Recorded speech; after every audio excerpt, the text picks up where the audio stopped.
नमस्कार। बहुत स्वागत है आप सभी दर्शकों का वृषभ राशि के इस वीडियो में। दीपावली के बाद होगा डबल धमाका, आपके जीवन में कुछ बड़ा होने वाला है। जी हाँ, वर्ष 2025 की दीपावली के बाद का समय आपके जीवन में दोगुनी खुशियाँ लेकर आ रहा है। और ये बात मैं यूं ही नहीं कह रहा हूँ, पूरी तरह शास्त्र सम्मत प्रमाणों के साथ अपनी बात आपके सामने रखने जा रहा हूँ। देखिए, सभी 9 ग्रहों में गुरु और शनि ही ऐसे 2 ग्रह हैं जो हमारे जीवन को सर्वाधिक प्रभावित करते हैं, और इन्हीं 2 ग्रहों का दीर्घकालिक प्रभाव हमारे जीवन पर पड़ता है। 18 अक्टूबर वो तिथि है जब गुरु राशि परिवर्तन करके अपनी उच्च की राशि कर्क राशि में गोचर कर जाएंगे और मीन राशि में गोचर कर रहे शनि पर अपनी दिव्य दृष्टि डालेंगे। शनि 4 अक्टूबर से ही गुरु के नक्षत्र पूर्वा भाद्रपद नक्षत्र में गोचर कर रहे हैं। गुरु की ही राशि मीन राशि में गोचर कर रहे हैं और गुरु की दृष्टि शनि पर पड़ने से शनि में भी गुरु की दिव्यता और शुभता आएगी। जब गुरु और शनि की ऊर्जाओं का संयोजन होगा तो ये संयोग ज्ञान और अनुशासन को एक साथ लाता है, व्यक्ति का झुकाव धर्म और अध्यात्म की ओर बढ़ाता है, जीवन में स्थिरता आती है और ये संयोजन कैरियर में तरक्की और वित्तीय स्थिरता लेकर भी आता है। ये संयोजन व्यक्ति को भावनात्मक संतुलन और दृढ़ता प्रदान करता है। ये संयोजन व्यक्ति को बुद्धिमान, ज्ञानवान, कर्मठ और सफल व्यक्ति बना देता है। भाग्य का भरपूर साथ मिलने से उच्च पद, मान सम्मान और धन संपत्ति की भी प्राप्ति होती है। उच्च शिक्षा और विदेश गमन के योग बनते हैं। परिवार में प्रेम और समझदारी बढ़ती है। संतान के साथ और जीवन साथी के साथ संबंधों में सुधार आता है और व्यापार व्यवसाय में वृद्धि देखने को मिलती है।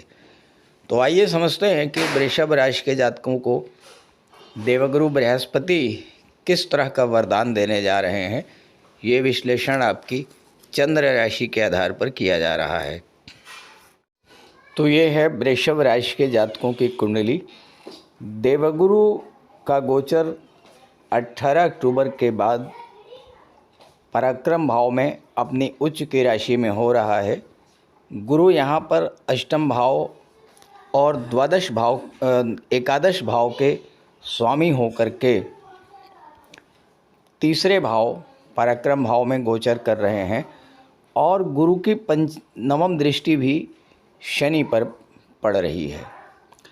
देवगुरु लंबे समय से आपकी कुंडली के दूसरे भाव धन भाव में गोचर कर रहे थे, लेकिन अब तीसरे भाव पराक्रम के भाव में गोचर कर रहे हैं।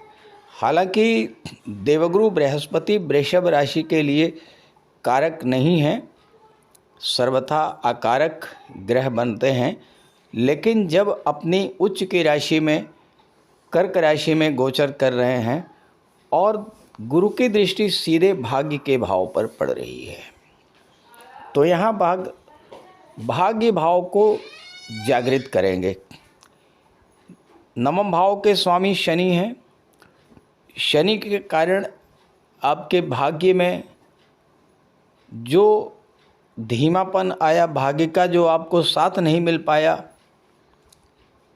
अब वो समस्या समाप्त होगी।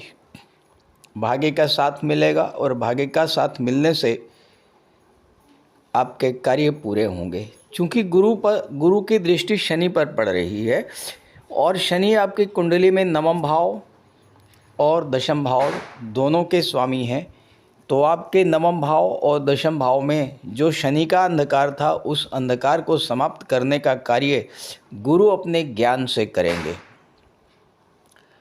गुरु की दृष्टि में अमृत होता है।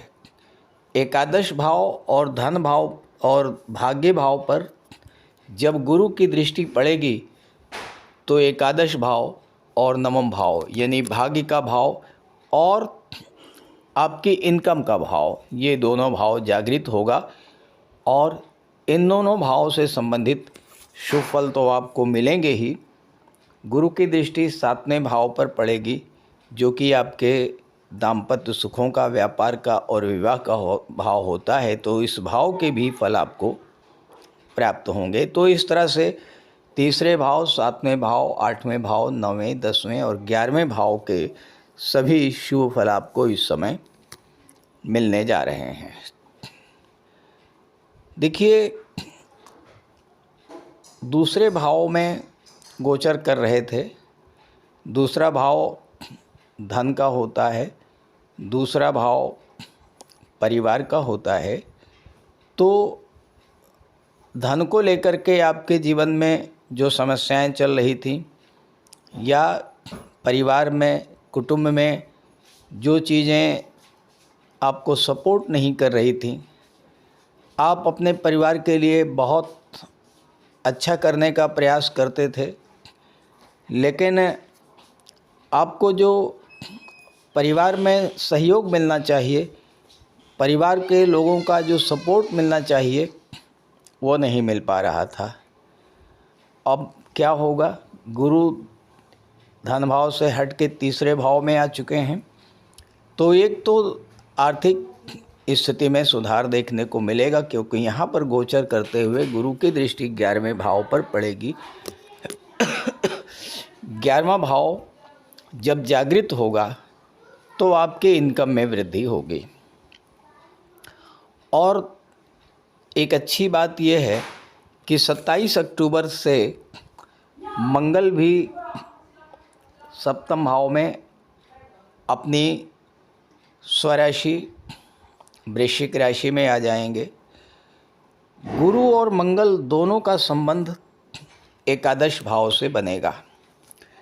जब भी गुरु और मंगल का संबंध किसी भाव से बनता है, उस भाव से संबंधित फल प्राप्त होते हैं। और अगर गुरु मंगल का संबंध 11वें भाव से बन जाए तो एक से अधिक साधनों से आपकी आय में वृद्धि होती है। 27 अक्टूबर के बाद आप देखिएगा, जब गुरु और मंगल का संबंध बनेगा, गुरु और मंगल दोनों का संबंध 11वें भाव से बनेगा।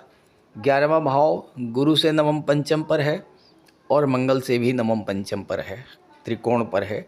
तो 11वां भाव एक्टिवेट होगा, आय के एक से अधिक साधन बनेंगे, extra source of income generate होंगे। चूँकि मंगल की दृष्टि 10वें भाव पर पड़ेगी, शनि इसके स्वामी हैं। शनि के कारण आपके कार्य क्षेत्र में जो विघ्न, बाधाएं, रुकावटें आ रही थीं, उसे आप अपने पराक्रम पुरुषार्थ से पूरा करेंगे। मंगल की दृष्टि आपके लग्न पर पड़ेगी तो आपके अंदर एक नई ऊर्जा का संचार होगा और आपके कार्य जो अधूरे थे वो कार्य बनने शुरू हो जाएंगे और भाग्य का सपोर्ट तो आपको मिलेगा ही। चूँकि गुरु भाग्य के कारक हैं, शनि कर्म के कारक हैं और मंगल पराक्रम पुरुषार्थ के कारक हैं। जब तीनों का संतुलित प्रभाव आपके जीवन पर पड़ेगा तो आपके सभी कार्य बनने शुरू हो जाएंगे और आपकी इनकम में तेज़ी के साथ वृद्धि होगी। यहाँ पर गुरु अष्टम भाव के स्वामी हैं। अष्टम भाव का संबंध जब गुरु से बनता है तो आपकी रक्षा करते हैं देवगुरु बृहस्पति। आप पर आने वाली जो भी समस्याएं हैं, जो भी आपत्तियां हैं, विपत्तियां हैं, उसे देवगुरु बृहस्पति अपने ऊपर ले लेते हैं और आपको उस मुसीबत से, उस परेशानी से बिल्कुल सुरक्षित निकाल लाते हैं। तो ये कार्य यहाँ पर गुरु करेंगे। और दूसरी बात ये है कि मंगल 12वें भाव के स्वामी हैं। गुरु की दृष्टि 9वें भाव पर पड़ रही है और मंगल पर गुरु की दृष्टि पड़ रही है। तो ऐसे में चूँकि 9वां भाव उच्च शिक्षा का होता है, 12वां भाव विदेश का होता है, तो जो छात्र उच्च शिक्षा के लिए विदेश जाना चाहते हैं उनके विदेश जाने का योग तो बनेगा ही। गुरु के इस गोचर काल में आपको यात्राएं करनी पड़ेंगी और कभी आपको लंबी दूरी की यात्राएं, कभी हवाई यात्राएं और कभी छोटी छोटी यात्राएं आपको करनी पड़ेंगी। और ये यात्राएं धार्मिक यात्राएं भी हो सकती हैं, ऑफिशियल टूर भी हो सकता है, बिजनेस टूर भी हो सकता है। लेकिन अच्छी बात यह है कि ये यात्राएं आपके लिए लाभकारी होंगी। जिन जातकों के जीवन में विवाह को लेकर के समस्या बनी हुई थी और विवाह में देरी हो रही थी, गुरु की दृष्टि जब पड़ेगी यहाँ पर सप्तम भाव पर, तो विवाह में जो समस्याएं आ रही थीं वो समाप्त होंगी और विवाह के मार्ग की बाधाएं दूर होकर के आपके लिए अच्छे से अच्छे रिश्ते आएंगे और आपका विवाह भी इस गोचर काल में तय होगा।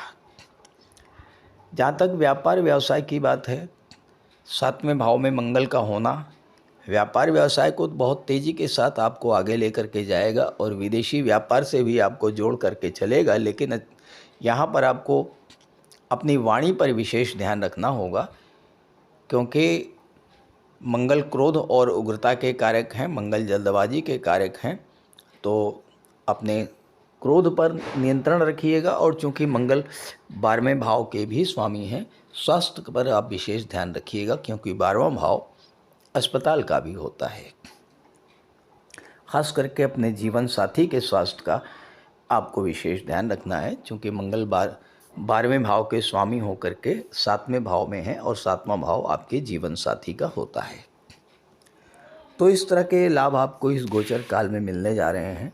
अब प्रश्न ये है कि क्या सभी वृषभ राशि के जातकों को एक जैसा ही फल मिलेगा? ऐसा बिल्कुल भी संभव नहीं है, क्योंकि वृषभ राशि के 1-2 नहीं करोड़ों जातक हैं। तो अगर आप ये जानना चाहते हैं कि आपके जीवन में किस ग्रह के गोचर के कारण समस्या है, आप अपनी कुंडली का विश्लेषण कराना चाहते हैं, तो इसी वीडियो के डिस्क्रिप्शन बॉक्स में मैंने अपना व्हाट्सअप नंबर दे दिया है। आप अपनी समस्या वहां से भेज सकते हैं और मैं आपकी समस्या का समाधान करने का पूरा प्रयास करूंगा। नमस्कार।